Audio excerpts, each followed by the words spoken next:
জাগরণ নেশামুক্তি কেন্দ্রে আপনি কাউন্সেলিংটা কিভাবে করেন? নমস্কার, আমি অনুপম। আমি জাগরণ নেশামুক্তি কেন্দ্র বেলডাঙায় প্রতি মাসে দুবার করে আসি। এখানে কাউন্সেলিং পরিষেবাটা দিয়ে থাকি। সাধারণত নেশা আমরা এটা ভেবে ভুল করি যে এটি একটি অভ্যাস। সাধারণত এটি একটি রোগ। এর কাউন্সেলিং পরিষেবা প্রয়োজন হয়।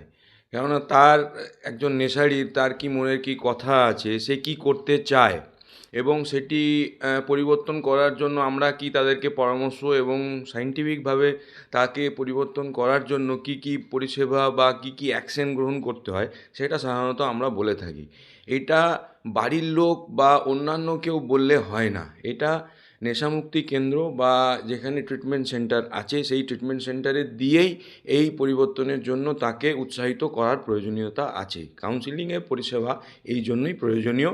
তাই আমার প্রত্যেক যারা নেশার চিকিৎসার জন্য উৎসাহী, তারা এই চিকিৎসা কেন্দ্রে নিয়ে আসুন নিজেদের পেশেন্টকে এবং কাউন্সেলিং পরিষেবার মাধ্যমে ঠিক করার চেষ্টা করুন।